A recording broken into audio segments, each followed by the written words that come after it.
Welcome to Every Horror Movie on Netflix, the show where we watch, review, and discuss every horror movie on Netflix. I'm Chris, and I'm here again with Patrick. Greetings. Elizabeth. Hey. And Steven. Hello. And it's a very special day for us because we are using for the first time our Every Horror Movie on Netflix coffee mugs, which were printed for us by an excited fan.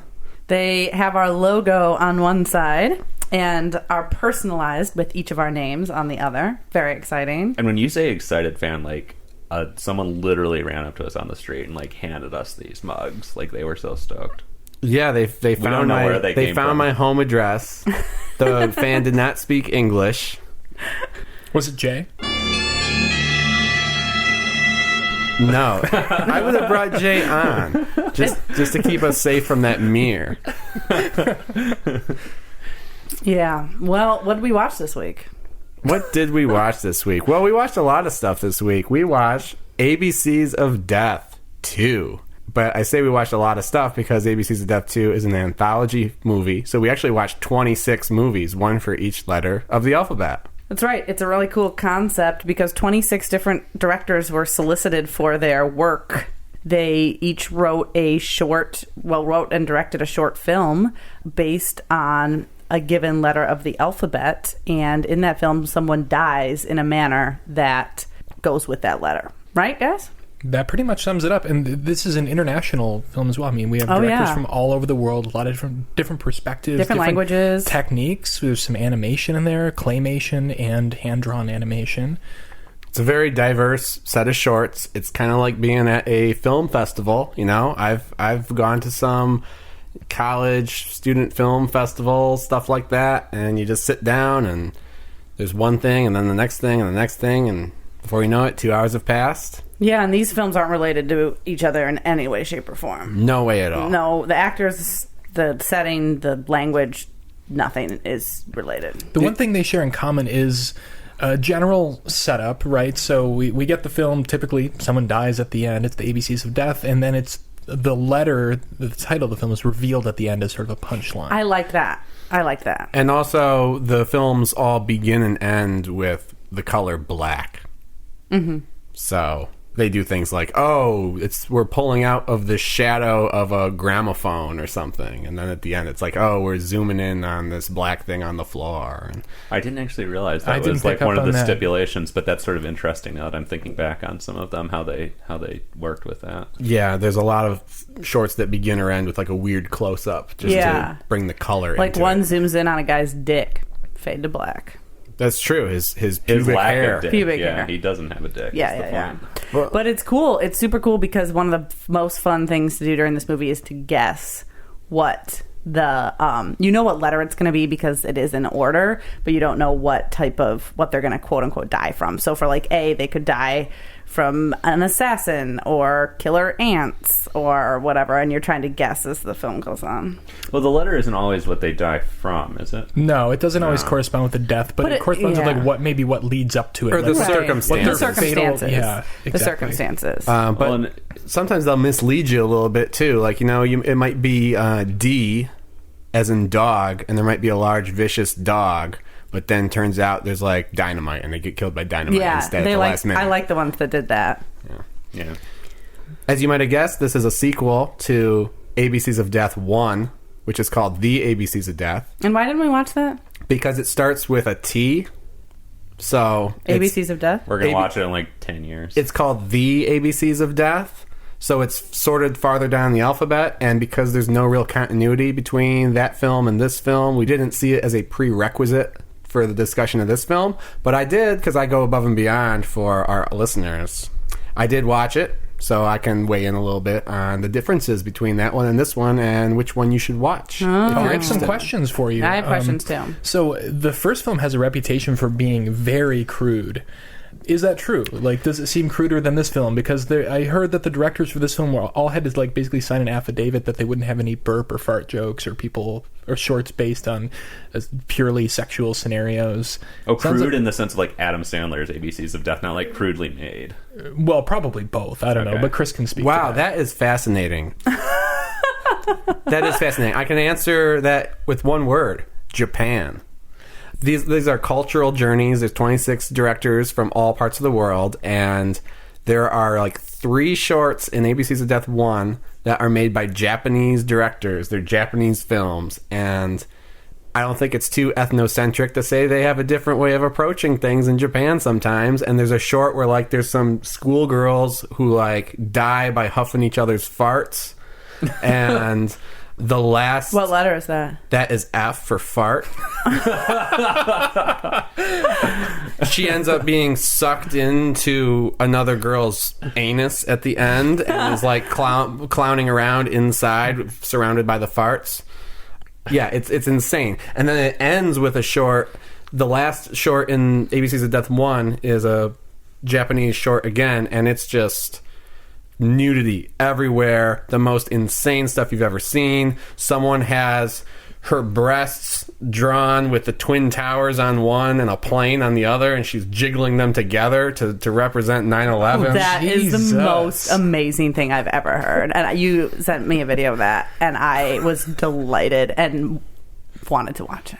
I'm going to watch it. So yeah, I think that's why they implemented that rule, because they do say that the directors had complete creative control, and I think they received the films and they're like, well, we have to put these in. Like, there wasn't any do-overs. But we also have to take back creative control. But also, because you mentioned sex, there is O in the first ABCs of Death. O is for orgasm, and it's like this extended scene of a woman in some sort of passion, and it's very abstract and very like, you know, like very extreme macro close-ups of her like getting goosebumps and stuff, and it's a very artistic in very good taste scene. So like Top Gun, like the sex scene in that. I actually haven't seen Top Gun. Neither have I. Well, I'm curious then, does this film, ABCs of Death 2, seem more mature than the first one? It seems more mature and it seems more boring. The production values are a little bit better in this one. There's more consistency in tone in this one. There's less international flavor, I think. Like, there were many films in the first one that had subtitles. This one only has like a couple. That's like 5 or 6. There's a Nigerian film. There's an several Israeli Japanese, film. Israeli. Yeah. I would say at least 5. Diverse enough for me. Diverse enough for you, yeah. Well, let's remember that we did watch ABCs of Death 2. So. And ABCs of Death 2, according to the internet, has a much better reception and better reviews than this one. Although I like the first one better. So, since we're going to save, I think, more of the plot discussions of these films for when we get into spoiler stuff later, how did everybody feel about this film overall? Like, how did you feel about watching this anthology? How did it strike you? Well, I like what Chris said about it feeling like, you know, you're at a film festival. One thing, because the quality dips here and there in this film, there are some films where clearly, like, the director put a little of his own money into it, or her own money to make it. Are there any female directors in this? Yes. There are? Okay, good. Some of them, like, feel much more well-rounded and well put together, more thoughtful than others. But what kept coming up in my mind, because I think, like, the first third of this is really rough, and I didn't know how I was going to make it through the rest of the film. I was thinking a lot of these are newer directors who haven't made a feature. So what I had in my mind was, you know, I was approaching this from the level of like, would I want to seek out this director's work? Like, would any of these films work as like a calling card for a film festival for this person to get more work or get a feature? And as the film went on, there were quite a few more that I felt like did have that quality, that were surprising, that had, you know, that seemed like fresh visions that I haven't seen before. Yes. So overall, it was a pretty taxing experience. But I think it was a lot more fun toward the end. I found that like the last maybe 5 or 6 sketches were of a much higher quality than the rest of the film for me. Yeah. How did you guys think the quality held up throughout the film? I mean, I think that there were dips. Like, there were certainly some where I was like, oh, that one was pretty rough. But I thoroughly enjoyed this experience. And just the best thing about this is, yeah, if there is a rough one, it's 4 minutes long, and then you can watch the next one. So, like, yeah, there were a couple where I was like, that, I didn't get that. Or, like, clearly I could have filmed that with my phone. But, like, it was only maybe 4 or 5 out of the whole movie. And, like, then it was over, and there was a sweet one next. So that was awesome. Yeah, I really enjoyed that too. I mean, it's just, if you get bored or annoyed with something, it's gone in the next 5 minutes. Get up, go to the bathroom, get some ice cream, come back. It's impossible to get bored almost, I think. How could you get bored? It went way faster than I thought it was going to, especially because it was a 2-hour film. And I was like, wow, that's a lot of shorts, I guess. But, I mean, there's a ton of credits on it too, but it went super fast for me. There definitely was a deader stretch sort of early in the second half of the whole thing, but in general I was actually really surprised. I expected the whole thing to be a lot shittier than it was. This is one of the only 2-hour movies that we've watched so far. Usually the movies we've been watching on Netflix are 90 minutes. Well, this had 25 minutes of credits. Oh, did it? Was it that much? Yeah. Wow. Well, yeah, just because there's so many films, you have to list so much personnel. Between 20 and 25. So this was at most an hour and 40 minutes. Because I remember looking and there was half hour left. And I was like, whoa, aren't we on like X? And then... Yeah, I noticed that as well, and I was kind of relieved, because, I don't know, it was fun, but it also was a little exhausting to me, because it's not like... I mean, because you're resetting after every film, and suddenly, like, you're taking in a lot of information. You're being asked to stretch your imagination pretty far in some cases. And, I took a couple of breaks, for sure. I don't want to harp on the diversity, but, like, I just loved that. I thought it was so cool.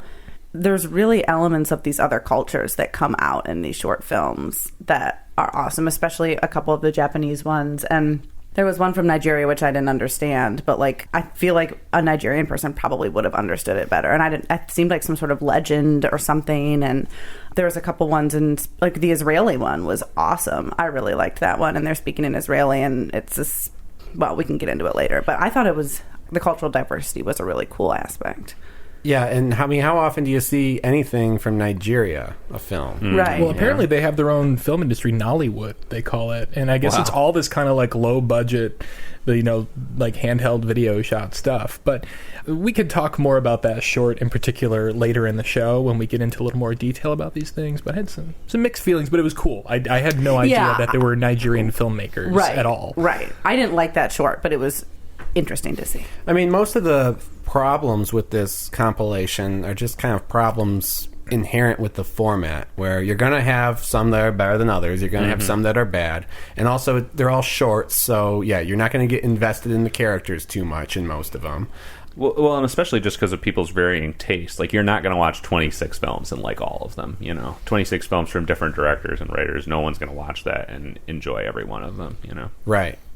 And like Patrick just judged a film festival that I was helping put on, and one of the films had a series of shorts, and they all ended with someone getting shot. And your rather astute comment on that was that it seems like a lost opportunity, because there were a lot of creative ideas, but they were brought to the same kind of obligatory someone gets shot ending. And that's kind of the same problem that's in this movie, because everything ends with a death, and seems like a lot of these movies end with just someone going fucking crazy, like, okay, there's the death now. I wouldn't say they all end in death. I don't think that's true. I think there are multiple resurrections. I mean, there are a lot that end with death, but I think you guys, they don't all end with death. But I think there's like two I can think of that don't end with death. But there is a lot more than I would like to see anyway, where the death is brought about by just someone going insanely batshit. Right, like taking bath salts in one instance. The guy takes bath salts, or... Well, actually, that's an example of one that didn't end. Oh, no, that ended in death. Someone just flips out. Yeah. That's a spoiler. Meh. What did you guys think of the way... I thought it was really charming, the old-fashioned schoolmarm little I love the opening credits. I thought that was like, even though it's gross, yeah. I thought it was super cute, actually. It was super cute. In a morbid way. Yeah, the opening credits are like an animated, like a Victorian pop-up book, and there's like something gruesome happening on each page. Like, kids are playing catch with a decapitated head. Or they're jumping rope with intestines. Yeah. And then the intertitles between each segment, there's like an old Victorian schoolmarm who's like pointing to the title of each film. And she's like a skeleton. She's a skeleton. A skeleton, yeah, but that's it's right. so cute. I just thought that was so darling. It's cute. It's well done. And it's better than in the first movie, they just had like alphabet blocks kind of floating. So it was a significant improvement. Oh, one thing that I think we can mention without talking too specifically about the films is there's some pretty, maybe not well-known names, but there's definitely some big talent here. Rodney Asher, who did the Room 237 documentary about people who are obsessed with The Shining, and also he did the one about sleep paralysis, The Nightmare. He's in this. Julian Barrett. Which one did he direct? He did... Oh, Q is for Questionnaire. One of my favorites. That was a good one, yeah. Okay. Probably my favorite. Oh, I interesting. did not like I didn't like that one. But Julian Barrett. Julian I think Barrett, you were about to say. from Mighty Boosh and Mindhorn, and he directs and stars in it. I didn't think his segment was very good, but he's a comforting Which one did he presence. do? I love that one. That was the Badger one. Oh. There were a couple other people as well. Oh, so E.L. Katz was in this as well. He directed Cheap Thrills, just kind of a not horror, but kind of a violent revenge comedy sort of thing. The Israeli film, those guys directed a movie called Big Bad Wolves that Tarantino produced that I haven't seen, but apparently it's a pretty interesting thriller with some kind of social and political elements as well, like this short film they did for this movie. Interesting. So it's not all just, up-and-coming directors. Some of these people have some pretty high-profile work out there. Oh, and Bill... I think his name is Bill Plimpton, right? Yeah. Directed the Deloused segment. Or no, The Kiss. The Kiss segment. K for Kiss, was that what that was called? Or no? H for Head Games. H for Head Games. Yeah. That's right. I just couldn't help thinking throughout this whole movie how much Edward Gorey would have loved this. It would. I don't know if you guys, Steve, you have to know. Oh, big fan. Yeah. Okay, yeah. Who is it? He's a writer and mostly illustrator who just did really humorous but macabre art and books and stuff. And he had a whole ABC. He wrote a book, ABCs of Death. Yeah, the Gashly Crumb Tinies. Yeah, right? and it was little poems of how people died in various ways. It's all children. It's all right? children dying in falling down the stairs and stuff like that. And it's witty and funny, and I feel would have delighted in this movie. Chris, you've probably seen his work on. He animated the title sequence to. Is it Masterpiece Theater or no Murder on PBS? On right? PBS. Mystery. I think it's called Mystery. Mystery. With That's an what it is. exclamation Mystery. point. Yeah. Exclamation point. Yeah. I'm actually not familiar. You would recognize his work. Okay. He's great. While we're talking, I'll pull some up really quick. Well, I wonder how this sort of ABC concept would work if it were just one auteur director doing 26 Dude, it would be terrible. unconnected segments. I don't think you'd really want to see that. I would want to see that. I mean, for some reason, I'm thinking Tarantino, probably because Tarantino came up a minute ago, and I'm thinking about Tarantino doing 26 that would get old. shorts. That would get old. Yeah. It would just be so much blood. Yeah. I would watch Darren Lynn Bousman's ABCs of Death. Jesus. No, one thing that's interesting about a movie like this, typically with an anthology movie, I'm thinking of the classics, Trilogy of Terror, Trick or Treat, Creepshow. It was a collaborative effort, or it was one writer who was, making 4 or 5 films. Maybe there were different directors, but even John Carpenter's one, Bag of Bones, I think he wrote them all and he brought in somebody else to direct one of them. And it's weird that even those are mixed bags, because it is one vision, usually a director that we're familiar with from other work, and they still don't feel cohesive. So I thought it was interesting that with this film, not only are these made by separate directors, but they had total creative control. They could do whatever they wanted. I don't know who produced this, who put it together, but they could have had no idea what was actually going to get delivered to them in the end. And I think that's kind of fascinating. I don't know. I mean, if anyone knows about the production process and how these films were actually financed and submitted, please speak up, because I don't. But in the first ABCs of Death, there's a segment that's kind of a meta segment about where the filmmakers are playing themselves and they're lamenting the fact that they have Q for their letter, and they're like, what are we going to do? And they make a reference to we have $6,000 to do this thing. So it seemed to me like, I don't know. There was an overarching funding or something? The impression I got was there's an application, and then they gave every director $6,000. Yeah, it couldn't have been a lot of money. I was thinking, anywhere between $2,000 and $10,000 per feature. But for this one, again, because I mentioned that some of these are not big names, but people who have, at least 5 or 6 IMDb feature credits, they must have been sought out by the producers. I don't know, was it Draft House Films that put this together? Yeah. Does that sound right? That's what it said at the beginning. Okay.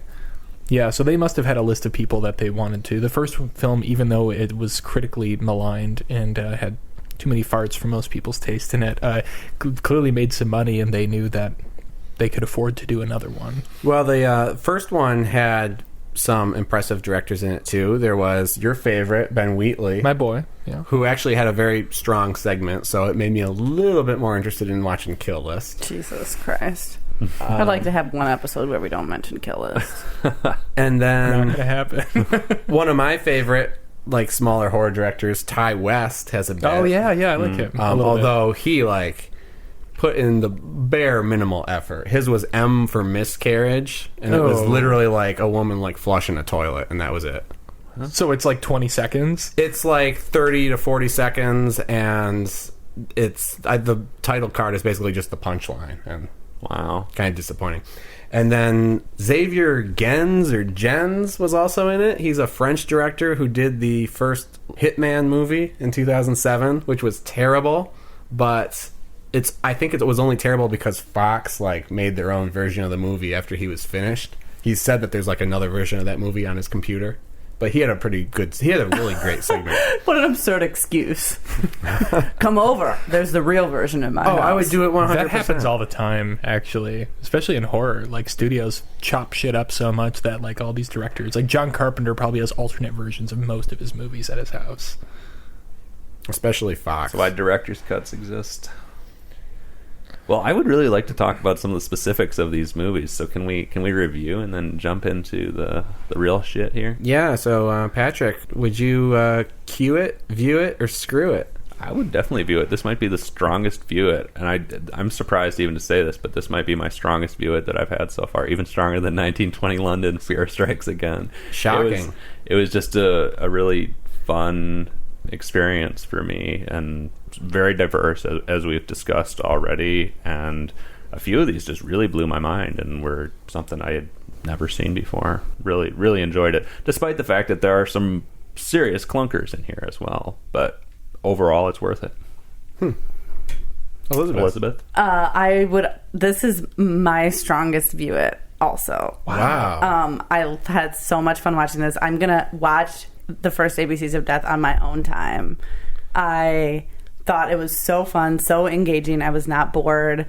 There were a couple of the segments that weren't great, but it was just like going to a film festival, and it was honestly so fun. Like, it was a fun experience. There's just the right amount of humor, just the right amount of gore, just the right amount of irony. I would say view it. You should totally watch. And some surprisingly emotional moments, and too. some really poignant moments as well. Yeah. I would say cue it. I had some fun with it. I say cue it because it's been in my queue since 2015, and I'm glad I watched it. Again, it's a very, very mixed bag, as the cliche goes, for anthology films, but there's some really strong work here. Maybe when we get into more detail, I can recommend a list of 5 specific shorts, or at least 5 that you should maybe avoid. But it's worth your time. If you run out of stuff to watch, or you want something that you don't really have to get too invested in, or you could watch in pieces, go for it. Well, guys, I don't want to be a pretentious fuck, but I say screw it. What the fuck? I say screw it in favor of the first ABCs of Death, which I would give a cue it to. Well, we're not reviewing the first ABCs of Death. I know, but if you're interested in this kind of anthology, if you're interested in the ABCs of Death concept, this is actually against the, like, consensus that's online. But in my book, the first ABCs of Death was more entertaining. I watched both of these movies with my friend. He thought the first one was also more entertaining. And yeah, it's interesting, but, like, meh. I wouldn't want to watch most of these segments again. The first one, I think, is a more fun and varied experience. See, that surprises me because all you've told us about the first one is that there's, like, a miscarriage with a woman flushing a toilet for 40 seconds and, like, girls farting. Well, again, we're not reviewing the first one. That's true. I'm just surprised because everything you'd said about it so far sounded pretty shitty. Yeah. No. Gas bag jokes, Chris. Is this what entertains you these days? No, those. Well, that's the thing. Okay, so actually, that's the point because I talked about this with my friend last night. The bad entries in the first ABCs of Death are so bad that they just make you say, "What the fuck was that?" They really kind of fascinate you, and they're really, like, spectacularly bad. The bad entries in the ABCs of Death 2 are just boring. Yeah, I can see that. That's true. I can't compare the first, but there were quite a few that I was bored by. But then again, it's 3-4 minutes max, and you're out. Like, I never want to watch, like, there's one in the first one that's like a cartoon that was made by a French director of, like, a woman trying to flush her number 2 down the toilet, and it won't go, and it bounces off the walls, and it eventually kills her. Okay? It sounds delightful. It was a horrible segment, but it was so bad that it was, like, fascinating that this was a thing and that someone would make this thing. Was that P for poop? N for number 2. The fact that he's looking it up means probably. F for feces. It was called K for klutz. Because the woman was klutzy, I guess. Because she's so klutzy she can't even flush K it. for caca. So I guess, in the first one for me, the highs were higher and the lows were lower. And then this one was just more consistent quality, but it all was kind of boring to me, with a few exceptions, which we will talk about. Great. Sweet. Can't wait to come back. Yeah, so coming up, S is for spoilers. So, Oh. How did I not see that coming? so if you don't want to be spoiled, tune out now or go with us, and we will be talking about some of these segments in a bit more detail. Stay close.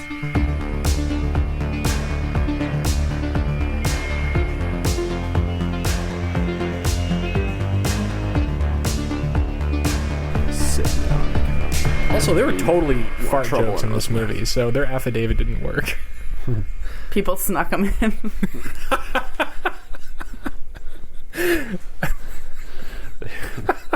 They did the... Just slipped them in there. It's a Silent but deadly. cheek sneak. All right, so we're back. We're going to talk about these movies in a little more detail, I think. First, why don't we talk about our favorites? Yeah, Elizabeth. what was your... Oh, I will happily start. Yeah. My favorite little short was K is for Nell, which was Interesting. really creepy to me. A girl is painting her toenails, and she hears a strange noise outside a window, looks, and the apartment building across the way has this mysterious dark shape hovering over it, sort of rotating spherically, and all of a sudden every person in the apartment building across the way kills someone, and then they all notice her watching on her balcony, and they all simultaneously turn, and they're illuminated in the background by the lights from their own apartments, and they look at her. She goes into her own apartment and is hiding because she knows that something's wrong, and blah blah blah blah blah. Anyway, this sort of blackness starts to seep under her door and ultimately kills her, and it was super creepy, and there's no speaking at all. There's just this like subtle ringing of a bell, a knell, if you will. Also, I liked Head Games, which was animated and started with two people kissing, and then their body parts attacked each other. That was sweet. That was awesome. Yeah, that was the Bill Plimpton one, who's done... I don't know much about him, but I recognize his style. He's done quite a few animated films over the years. The Plimptoons guy, which he's not. Like, Oh, then who the Plimptoons fuck is is a that? famous thing. I don't know. well, I don't know. well, what was your guys' favorites? Can we talk about those two? Yeah, let's though, or- discuss. Nell Yeah, was let's talk interesting. about. Yeah. So, number one, am I remembering this correctly? It's all men killing their significant others in the building across, and she also menstruates, and it combines with the black force that's coming under the door. And I don't know what the point there was, but I found it kind of interesting. Yeah. She started bleeding. She started bleeding from several orifices. I thought it was just from between her legs. Well, there is a part where it's very clearly Running coming from down her between her leg. legs, but before that, I forget. I think it comes starts out of coming her out of her eyes at and her first. mouth, too. Yeah. But there is a point where, it does clearly come from between her legs. Yeah, as there was a well. lot to unpack in that. I just thought it was really creepy. And It was cool. creepy, that inky moon Shape. thing swirling over the apartment building. And then everyone kills themselves, and then they all look at her. It was effective. Yeah, it felt psychologically powerful to me, but I wasn't really sure what it was trying to say. Yeah. Yeah, I have a problem with the ones that are kind of more abstract. I liked the beginning a lot, but then it was that it culminated with something black just kind of seeping in under the door was a disappointment. Yeah. I felt like it aspired to be sort of like a sexual awakening metaphor, but not clear. I don't really know what that one was about. But it was really stylish, and it did creep me out. Yeah, I just thought I loved the symbolism of death is coming for you. You heard your death knell, and then she's trying to avoid it, and it's just inevitable. Mm-hmm. Yeah, I mean, it was memorable. I'll say that it was confusing. It felt confusing to me. It felt like I wasn't sure that the filmmaker knew what the intent of the thing was, but it was creepy. It was memorable. And the animation head games did so sweet. nothing for me. Really? I didn't like it at all. I got up and got ice cream halfway through it. I'm with Chris. It didn't do anything for me. I was excited to see Bill Plimpton, who I just remember seeing some of his shorts on TV or something as a kid. He's got this distinctive style that's really scratchy and energetic, but I was like, I don't know. It just didn't feel like it belonged.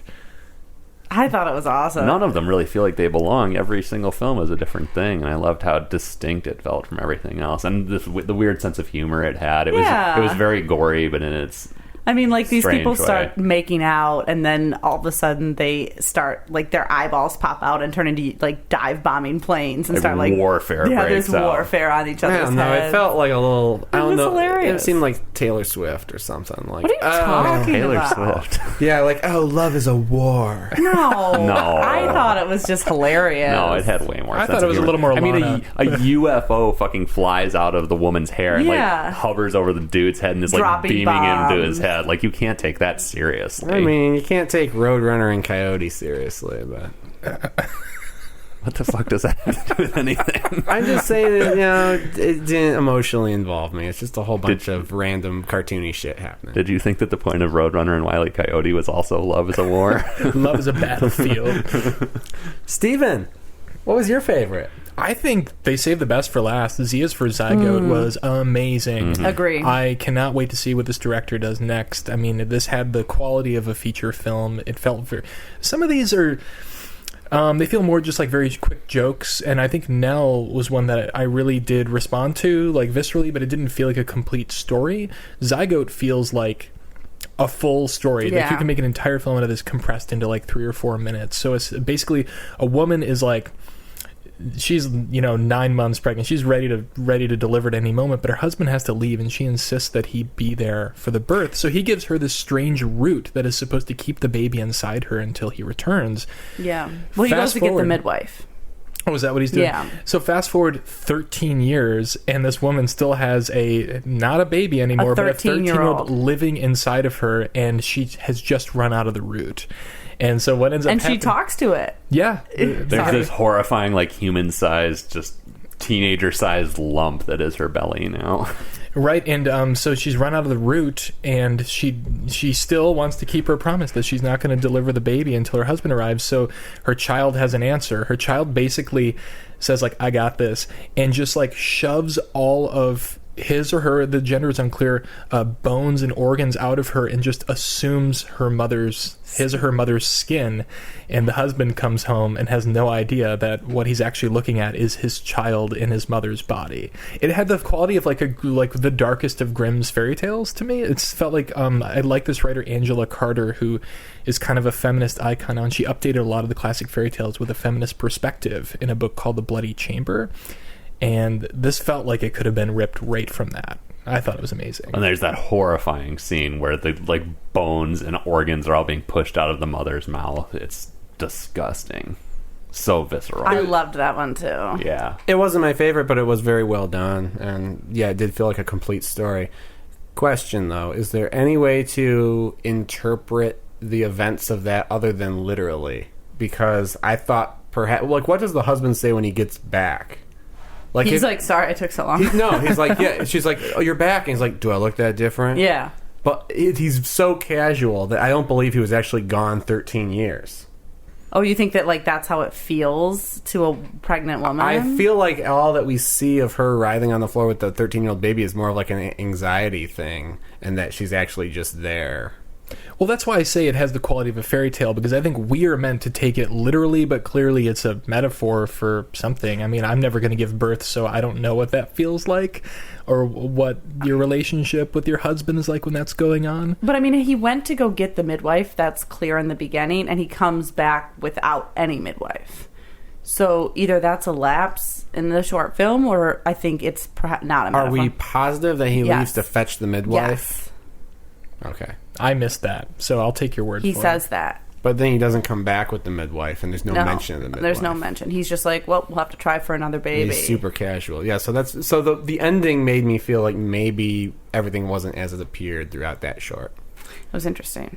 I don't know. It felt pretty literal to me in that fairy tale kind of way Steve is describing. That was how I read it. Right, literal, but meant to be taken as a very over-the-top metaphor. I mean, Yeah. he might have been gone for an hour, but in that moment of pain, that's how she felt. Yeah, You know? yeah. And Chris- even saying, because she says, I don't know, like he said, we'll have to try for another baby. Because she says to him, I'm sorry I tried to wait for you, but I had to cut it out. Because she like has to cut off her like stretched out stomach. And sew herself back together. Like it looks like a C-section scar. And he says, oh, we'll just have to try for another. And she says, well, I don't know if I can. And I feel like that's how many women do feel after like giving birth. Like, I can't go through this again. So, Or after miscarrying. I think Would be the analogy there, yeah. The shot where she's just like dumping out the bucket of guts in the middle of the field. Damn. Oh my god, at one point she's like crawling on the floor because she's got this like 13-year-old inside of her. Oh my God. And she's like trapping animals. She traps a cat and cooks it at one point and Dude, tells her child that it's a rabbit. Every it's a big, good thing juicy about rabbit. horror. It's all the things I like about horror and nothing that I don't like. It was And there's awesome. magic too, you know, you've got this house in the woods with this weird sort of root that like, how in the world, why would that even exist? Even in a fantasy world, I don't know. Just I the just thought it was cool. angelic voice of the child speaking from within this horrible, like... I'm getting too big, Mama. Yeah. Man. Memorable. Grimm's Fairy Tale is a good way to look at that one. So, Chris, what was your favorite? After careful consideration, I think I have to go with D is for D-Louse. Yes! Wait, what was that again? What was your That second choice? That was the other animation one. That was a stop-motion short where there's like, I mean, shit, I don't even know what happened. Fuck, But yeah. it was gruesome, it was terrifying, it was hilarious, it was imaginative, it was well animated. There's decapitations. There's a giant, like, There's a fucking giant bug louse. I guess it's a louse. where they're throwing heads into its butt to feed it. Yeah, it was very... I wouldn't say it was abstract, because it was all like... It was easy to follow. I don't know to what end. I don't know what the point was, but it was Yeah. fun to go on that journey. I just like really didn't know what was going to happen next. It just was incredibly fun. My brain was flipping like a pancake during that one. I had to cover my eyes for some of that one because I am so scared of bugs. It was not the one to watch if you don't like bugs. I love that out of that whole horrifying short, the bugs were the worst problem for you. They were. The bugs, the cockroaches, that huge... oh, my God. Ugh. It seemed like it was hinting at a larger story, like there was a universe, that was established and that this short was playing out in. I kind of felt like that too. Like it was just like ripped out of a larger film, but still stands on its own. Yeah, you don't really understand the motivations of anybody or what's going on, but it was so much fun. Oh, man. As we just get more into this, I just continue to be so delighted by this whole movie. The thing that stood out to me about that one, the word that comes to mind for that whole short is just moist. Like, all the figures were fucking, like, they were constantly Slick. moist and Yeah. slick, and there were these gross, like, slurpy sound effects for everything that was happening. It was just, you were just like, ugh, it was just... It was so Well, because often Ugh. when you're talking about stop motion, you're talking about things that aren't wet, clay and models and stuff. It's very I rare. think always when I'm talking about stop motion, I'm talking about things that are not wet. I think that's usually the main. I'm sorry. I think that's just such a bizarre thing to say.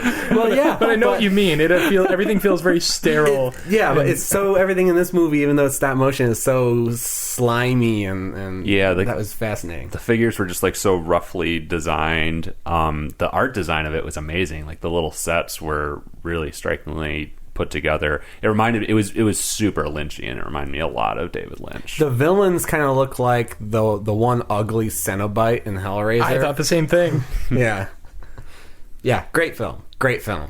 Patrick, what was your favorite? I think I'm gonna. I was super down with Deloused, and I was super down with Zygote, but I think I'm gonna go with Lie for Youth. My jaw. That's my number 2. That was great. My jaw was just literally hanging open for so much of this. I think it's a Japanese short, right? is. Yeah. Yes. Told from the perspective of this teenage girl who has like pretty disengaged, abusive parents, and basically just sort of like pouring out her problems with her parents, and basically it's all inside her head in this extremely graphic fantasy where she sort of envisions sort of all the things she hates about her parents basically consuming them. So her dad plays guitar all the time, and at one point like this huge guitar just like erupts out of his throat and basically like breaks his back. It's all these like really, really graphic and really inventively realized depictions of her parents just meeting gruesome ends. The mom always feeds her fast food, so like Mayor McCheese basically has sharp teeth and eats her. Yeah, right, there's like Yeah. and it turns into like a vacuum made of French fries that then turns into a penis and Yeah. like shoots Yeah. like giant sperm all over her that seep into her pores. Yeah. I've never seen anything like this before. Well, No. listen, if you want to watch some giant penises and all that stuff from Japan, ABCs of check Death. out the first ABCs of Death. I'm gonna be checking it out. Because it really feels like going inside the mind of an angry teenager and just everything you fantasize about, you know, like fucking mom feeding me fast food again. I wish a giant burger would come and eat her. Except I don't know, I'm almost trivializing it because it's not that dumb. It all feels like very real and very personal and very angry, you know. It's not funny. I didn't laugh. No, I it's thought it not was funny. hilarious. I was horrified. I didn't think it was funny. But I you thought say- it was meant to be played for comedy on some level. Oh, really? Yeah, No, don't I didn't think get so. that at all. I didn't get that.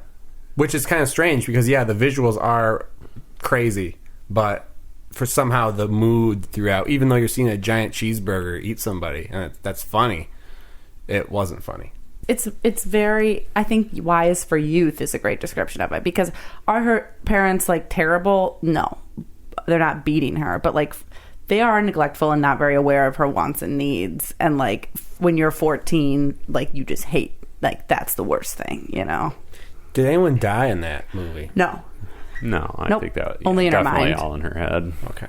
Because at the end, she does like scream and run at the brother or the father or whatever with her fists up. So it would be another example of a movie where, like, oh, That was someone actually was going still crazy. in her mind. At the end, she flips them off and just says, I'm not going, because they want her to go run errands for them. Good stuff. So, I mean, you know, as much as we want to stay positive on this podcast, what was our least favorite? Do we want to throw in some honorable mentions at all? I have a couple. Well, I think we can answer that question, but I have a specific image from this movie that, like, I can't get out of my head from one of these shorts. Did any of you have any of that stuck with you at all from any of these? Not any of the good ones. Okay, well, it doesn't have to be a good one. Yeah.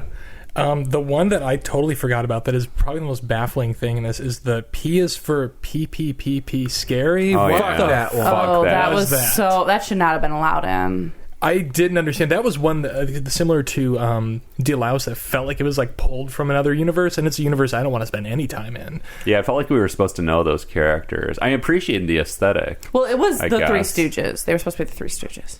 Oh, yeah, I guess that's true. I mean, it's like perverted versions of them. They had these like creepy elongated Yeah, it was noses. so weird. Well, it was a throwback to, you know, old-time comedy. Would you like to hear any of that? No, but maybe the listeners will like to have an idea. I'd rather you play a bit than have me describe it.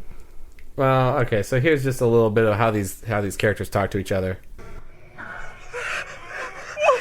What's that? Only one way to find out. For like 5 minutes. Yeah, pretty much. It's It's like- not good. It's like 3 prison escapees who are in a dark cavern, and there's a strange man, an actor who I thought I recognized, who dances and then performs a move, and they disappear one by one. He looks like Michael Ironside. But they're Oh, yeah, literally yeah, totally. they're using like Snapchat filters to alter his face. yeah.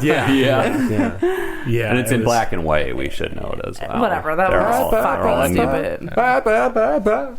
convict uniform. Terrible. All right, so Terrible Elizabeth, anything that stuck out to you, an image you have in your mind? You brought this up. I so- did, and I guess that's unfair to bring it up when you have to only bring it up because you have one. But so the one is X is for xylophone. There's the babysitter kills her young charge because she's playing the xylophone, and when the parents get home, this babysitter is like tear stained, covered in blood, and playing the rib cage of the child like a xylophone, and it's like, I don't know. I didn't like it. I thought it was pretty gruesome, pretty I don't know. It's like, oh, they got X, and they're like, what word starts with X? Xylophone. And then they're like, oh, and then they remembered like the Itchy and Scratchy, where like they play their ribs yes, like I was a going to say I've xylophone. seen this before. I don't know. I don't know anything about that, I guess. Also, I appreciated that as a macabre twist, but I don't know, just killing that innocent, like angelic little child, really, I felt was For too no much. reason other than Yeah. she's depressed. This song, so she's listening to this song on like a gramophone, and I thought it was Gloomy Sunday, otherwise known as the Hungarian Suicide Song, but I don't know. Does anybody know what I'm talking about? No. Did you recognize? Okay. I was like, well, then maybe that makes sense, because I don't understand why she would kill this little girl. We don't know her motivations. It's mostly wordless. I thought, like, oh, maybe she's... Just seemed like she got sick of hearing the kid play the xylophone. That was pretty much it, I think. I guess. She's Did got any- a short fuse. did anyone have any feelings about V is for Vacation? That was great. I did have feelings about that. I hated it at first, but then I kind of liked how fucked up it got by the end. We were all feeling some The feels twist when that we took. watched that. What I can say is another one that ends in a death where it's like someone just went crazy and killed somebody. I mean, it's two bros on vacation. It's all shown from the perspective of one of the girlfriend or wife of one of the guys talking to him on Skype. So we see this all from the point of view of his computer, and he's like, "Oh yeah, we're, just taking it easy, having a chill vacation." And it turns out they have a shitload of booze and drugs and hookers. And the guy's friend is actually kind of a psycho who starts trying to fuck everything up. But then the hookers kill The one hooker goes crazy. or the one hooker, kills the two guys. But I mean, it's It a was crazy visual. She's just butt naked, stabbing with a screwdriver. It was intense. Yeah, it felt like an old school like exploitation thing in 4 Man, minutes I guess via I'm just Skype. easy to amuse. R is for roulette was very good. Oh, Very yes. well made. Yeah, short, the creepy ending. I love Twist that one. ending. Loved it. I didn't really like it. Why? What was the purpose of all that? Well, so there's three people. It's a man, his wife, and another man. I don't know what his relationship is. Black and white. They're in a basement. Speaking Russian. Speaking Russian, yeah, that's right. And they're playing roulette and Russian roulette. Russian roulette. So they're passing the gun around. When's it going to go off? Yeah, just playing roulette. It's they're having a grand old time gambling in the basement. They're playing Russian roulette, and when it becomes clear that the husband is the one who is going to die, he's got the bullet is in the next chamber, he shoots his wife. And immediately you're like, what the fuck is going on? Well, it turns out it's an act of mercy because there's some sort of malevolent force upstairs. Like zombies or something. Yeah, I mean, it sounds like some sort of like Lovecraftian howl from beyond going on is upstairs. that what was going on? Yeah. It was really cool. And I got the impression that there was only one bullet in the gun. Well, I mean, there was only one bullet in the gun, but like the other two the people who survived were going to be like gruesomely murdered. Exactly. I'm Like, just a sucker for Russian roulette scenes in general. Yeah, those are always And heart-wrenching. This short made me want to play. I had a dream about it last night, and I woke up thinking about Russian roulette. It's probably the ultimate thrill. And while we were talking about this short, I imagined the four of us playing it on air. I mean, we could, between the four of us, we could spend $90 to go to Cedar Point, or we could play Russian roulette and have just as much thrill for free. And then we could go to Cedar Point cheaper because one of us would be dead. Yeah, but one of us would have to be a single rider. you guys really thought this through. If I can jump in, I have two more that I really like that I want to discuss briefly, and then maybe we can talk about what didn't work. Yeah. So S is for Split. I thought was one of the most artfully made films in here. So Yeah. this is Loved that. split screen. Man is on the phone with his wife. She's just getting out of bed. An intruder comes to the home. So we're seeing, first the screen is just split down the middle, and we're seeing his perspective and hers, or not their perspective, but we're seeing him talking on the phone. We're seeing her talking on the phone. There's a knock at the door, or the doorbell rings. So then we get a third screen pop up that is the door. She goes down to try and answer it, and whoever's on the other side won't reveal who they are. Well, it turns out it's an intruder, and the screen keeps splitting in these really artful ways as the tension escalates, and the woman is killed. Her baby is killed. So it's revealed that the intruder pulls off her mask, and it's kind of a fun reveal that it's a woman. I don't know why. You just don't expect that. But in movies like this, and she asks the husband, "Where's my husband?" He's in a hotel on like business or something. The camera pans on his split screen to reveal that her husband is like naked in bed, and they're having an affair. The two husbands are. The two husbands are having an affair. I did think it was artfully made. I thought the use of split screen was very inventive. It was a great use of split screen because that can just be a gimmick sometimes, and it was very nicely done. I hated how exploitative it was. If you're going to kill a kid, there's got to be a really good reason for it. It's kind of like the xylophone thing for me. I didn't like that. I thought the twist with it being a woman, even it being two gay guys, felt exploitative in the wrong way. Like, oh, you didn't see that coming, did you? Yeah. You know? I don't know. I felt like it was handled with grace. I mean, we don't see the kid get killed. I like the split screen effect. For a movie like this, I'm not looking for like a complete piece of art. I thought it was like this director showed promise. I think like especially the way the screen, the director, the way the screens were integrated and everything. I don't know. It was pretty thrilling to me. I liked it. Not one of my absolute favorites, but we'll say an honorable mention. I did enjoy it, but I'm with Patrick. I think mostly on the ending and. What was the other one you had in mind, Steve? I think one of the craziest ones on here, and I loved it, and I can't even say why. W is for Wish. So two boys are in like an 80s He-Man-esque toy commercial, and they find themselves... I forgot about this one. I did too, and I don't know why, because it is just nightmarish. Yes. So, dude, it's so great, though. So the boys find themselves in this like Masters of the Universe-esque world, except it's like brutally violent and realistic. Yeah, and, like, but it starts with one of those like 80s TV commercials where it's like the close-ups of the action figures, and it's like Fantasy Man can solve all the problems in the world of Zorb. Yeah, and then it cuts to the cute little boy being like, "Take that," blah blah blah, and then they all of a sudden like are in. They magically wish. One of them says, "I wish we could really be in the world of Zorb." Oh right, like it's dialogue in the commercial, and they get sucked in. And when they enter the world of Zorb, this was the hilarious part. They get into the world of Zorb, and they're like, "Yeah, the world of Zorb," but then they see like Fantasy Man's allies. They're like, "We're getting fucked up out here," and like Zorb is just like mowing down it's like the a total army. distraction. And Fantasy Man is like old as fuck and just in his, and he like, calls the boy red, a princess. Yeah, he's like in carries him red off. satin underpants. It was like a Perry Fellow Bible Ship cartoon. If you've ever read that webcomic.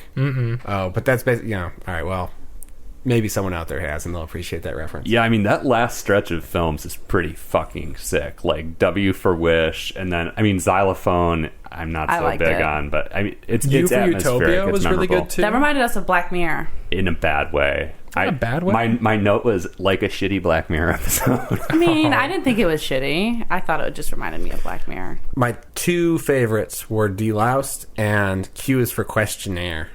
I loved Q is for Questionnaire. I didn't like that one. Oh, you guys are wrong. I enjoyed it quite a bit.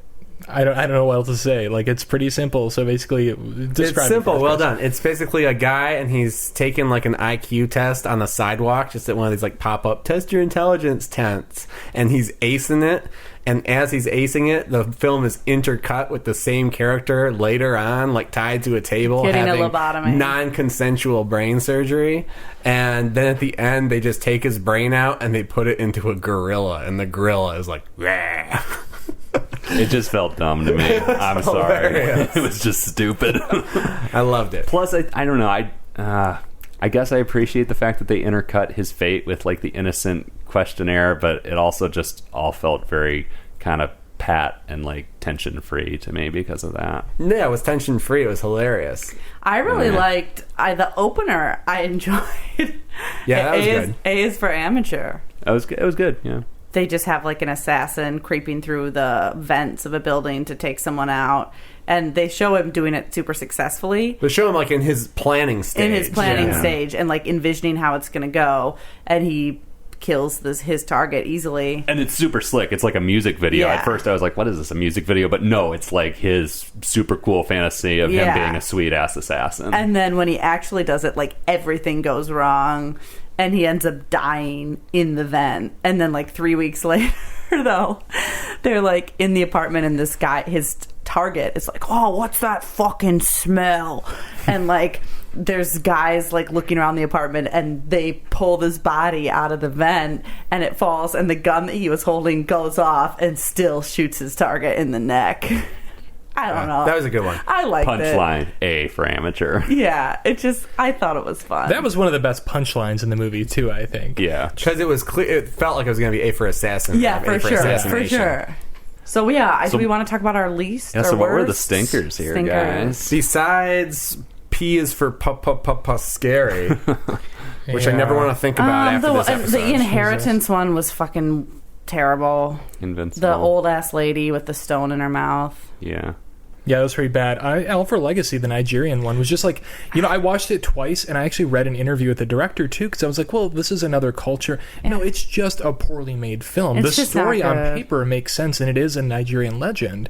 Right, But that's what I it just figured. looks like it was made in someone's backyard with, like, a 90s camcorder. It's just, like, very unevenly paced, Yeah. difficult to tell what's happening. Yeah, And, like, really- regardless of what culture you are from, you still need to, like, make your plot clear. So, that didn't happen. I'm still willing to cut that one some slack, but what I'm not willing to cut slack was E for Equilibrium. Does What one was that? That was the Oh, Desert Jesus, Island that's like one. a beer commercial. Oh, Yeah. that It's was so stupid. And that's the one that bad. has like the most farts out of anything else in this movie. Two male friends are stranded on a desert island. A woman washes up on the shore. Fucked up love triangle develops. You think one of the guys is going to kill the other guy, and they end up killing the woman, and then it's just like everything is chill and they're back to being bros again. And then the punchline, they had written "send help" on the Yeah. sand and rocks, and then they changed it to "send beer." and then the punchline is E for Equilibrium. That was fucking stupid. That was stupid. Fuck Bros off. before hoes. Yeah. Should have been. Jesus Christ. Never mind. I'm sure that guy, whoever did that, has a rich career directing Bud Light commercials now. I think like the other one that's on the level with PPP Scary. I don't even want to say the title. It just I'm getting a headache thinking about it. G is for Granddad. Oh my god, yeah. What the fuck? Patrick loves you know, that. I kind of liked You know, it. I There was liked it. there were a couple of funny lines in it. It was like the one. fine. I got I'm this in loving it. shad. It's for opening mollusks, and I'm loving it. It's like, what? So and then he's like random. talking to himself in the mirror, and he's like, "Yeah, I love my necklace. It's made of gold. It will look great around your tit, love." He's like talking to himself in the mirror. Right. So what's happening is like this 20-something man with great hair is drinking brandy with his grandpa. Cognac. Apparently he's like a cognac. That's right. And he's anyway. They're just kind of hanging out. I don't know why he's there, why he's staying there. He's been living with his granddad for like a year. He goes to bed and he's like kind of bitching to himself about how lame his grandfather is. Well, then it's revealed that his grandfather has been sleeping in the same bed with him in this little perfectly grandpa-shaped cutaway in the mattress, and he's wearing the same red Speedo and gold chain as his grandson. The grandpa gets up, is basically like, and some of the most insane dialogue I've ever heard is basically like, I hear you bitch about me all the time and you're ungrateful, etc., etc. He pulls out this little like finger pin thing that's for opening mollusks and stabs his grandson in the neck. And then it's revealed, or maybe before that, it's revealed that his grandfather doesn't have a penis, which makes me wonder, how does he have a grandson? What's the line? He's like, "There's nothing to see." What does he say? There's nothing to. I don't know. There's some one-liner he says when he I reveals think But that. then it's he like- pulls down his pants and And it it zooms in on his pubic hair above his like dickless crotch. It was so weird and random that I actually kind of loved it. I do want to give a shout out to the Israeli one. F is for falling. It was pretty simple, but I don't know. I mean, I just thought it was cool because it's a female woman from the Israeli army. A female woman. It's a female soldier who's stuck in the tree because her parachute landed in a tree. I have to stop looking at Steve during these casts.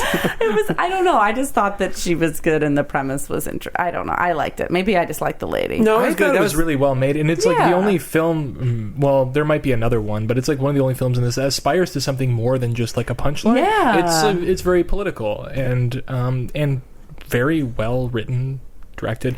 It features there are two shorts in this that feature like a woman suffering a severe calf injury from falling. Yeah. That's pretty Gruesomely gruesome. depicted, yeah. I just thought that was good. That one was weird to me because we've talked before about how we don't want to discuss whether a movie's horror or not on the podcast because there's a lot that falls under the horror banner, and if it's on Netflix and in the horror category, fuck it, we're not going to talk about it. But that one was weird to me because it didn't feel like horror. It just felt like your standard like Oscar nominated short film that's about like understanding or lack thereof between peoples of the world who are in conflict with one Well, that's another. a good point because I don't think this film aspires to be a horror compilation. It just kind of happens to be for the most part, but you're right. There's nothing that says these have to be just horror about shorts. Bale. Death. It's just about death, and death for most people is a horrific experience. But What a profound statement. Death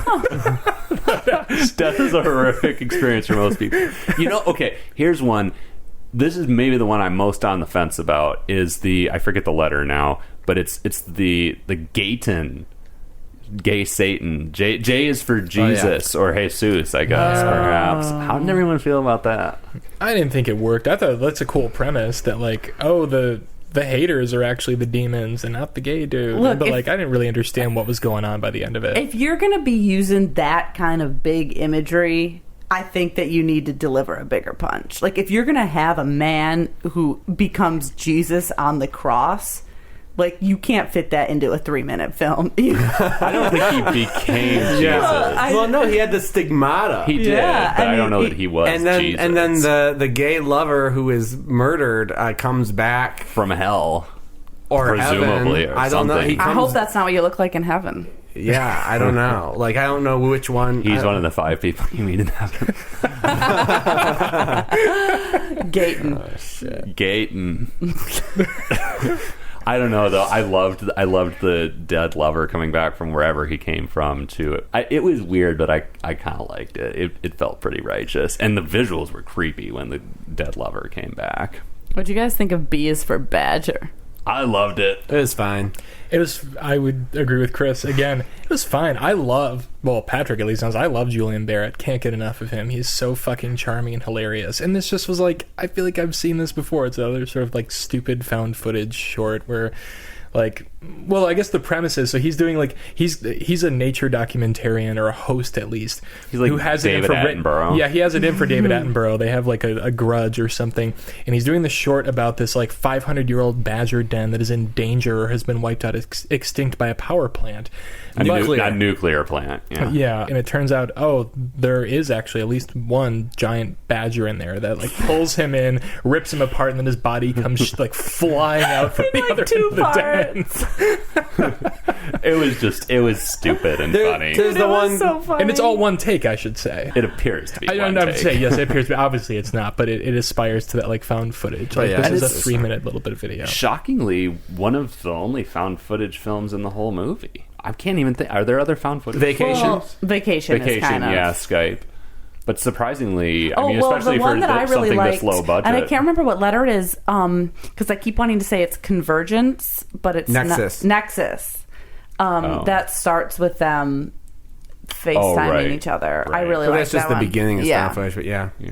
I thought that one was kind of cute. I mean, even though it's a horrific ending, like that's like a perfect little like I want to watch that short every Yeah, Halloween. it was cute. I did mean, like that terrible. it involved a topless Bride of Frankenstein. My new fetish. That was nice. Wow. That like had the best build up for me. I love it. Something so bad's gonna happen. Yeah, but then there was no twist. It's like they telegraphed it for so long that it wasn't so interesting long. when Come it on, it's happened. like 2 okay, minutes. dude, it was like but- 3 minutes. So long. But you're right, because like he's gonna get hit, but like when and where and how. And Yeah, like, that what was else is kind gonna of be dull involved. to me. Yeah. I Not just a thought fan. it was cute. I mean, I like even though it's morbid, like when the little kid in the skeleton costume dies and his like, you see his like candy like spraying across the ground and like the sound effects are great. It just evoked Halloween for me. Guys, T is for torture porn. No, not a fan. No? Not a fan. No one? No, it's another one where it's like the ending is, she went crazy and killed everybody. Yeah, but it was It's a awesome. very incoherent montage. I didn't like it. If it had been more coherent at the end, it would have been fine. It's a woman who's like shooting her first porn or is auditioning to do porn, and there's these just disgusting, like lecherous men who are on the camera crew, and take off your top, let me stick my fingers in your mouth, all this shit, and then they suddenly realize that she may have or has a dick, and all of a sudden just shit goes crazy, and she's attacking them She's with an her alien. like. Is she an alien? Dumb. she's attacking She them had with her tentacles. multi-tentacle dick thing, and like dicks are going in these guys' mouths, and I don't know. I Steve, just enjoyed the Tell me you thought it was over the top dumb. humor of that. I thought it was pretty dumb. Good. Did you guys know there's a post-credit sequence Why in do you this need movie? Steve to tell you? Yeah, it I was saw dumb? it was dumb too. It's really dumb, but it's a Oh, I guy. didn't know It's that. a guy trying to jerk off to the torture porn short, and like then the penises come out, and he's like, "I can't wank to this," and like Fuck freaks that. out. Yeah, it's like 5 seconds. But, Hilarious. all right. Well- I think we just ran through the entire ABC. Just about. Just Pretty about. much, and not as many ones that I hated as I expected there to be when you really look at the list. I think it just kind of largely bored me. I'm sorry you had that experience. I was pretty much delighted all the way through. I was pretty bored until that last stretch. I think like the last 5 or 6 films are. There's like one clunker in there, but it was a lot of fun. I was like, thank God I waited through this entire film, and that's the joy of an anthology movie. You don't know what you're gonna get and when you're gonna get it. Well, that's the joy of watching every horror movie on Netflix.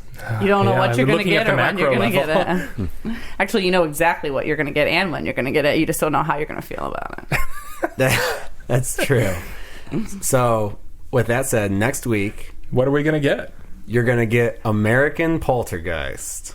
Number one. We're going to watch 2 of these. We will be watching 2 of them before all is said and done, unless there is a miracle of Netflix lineup changes. Or uprising in the ranks. Wait, there are 2 American Poltergeists? Yeah, Yes. buddy. And are they sequential on Yes. Netflix? Yeah. So, join us next week, and we will be talking about American Poltergeist. Can't wait. Woohoo! We'll see if Steve makes it to number We'll see 2. if we have all 4 of us by American I'm Poltergeist 2. so upset by that news. You have no idea. Well, don't forget, in the meantime, check us out online, everyhorrormovieonnetflix.com. We're on Facebook, we're on Twitter, we're on Instagram, AmonCast. And, send us a letter, send us a review, tell us you love us, tell us you hate us. Troll us. Troll us if you want, we'll troll you back.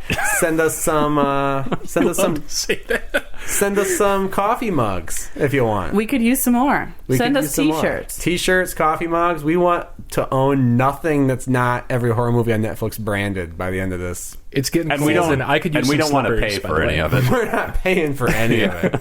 It's all on you guys to buy it for us. We spend a lot of personal time watching these movies for you. That's our payment. Yeah. Yeah, Like, you do all something for could be us. a little more grateful. Yeah, Jesus. Yeah.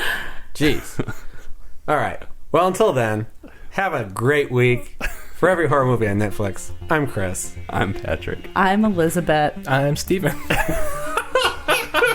And catch you later. Oh man, that was subtle. Snuck up on me.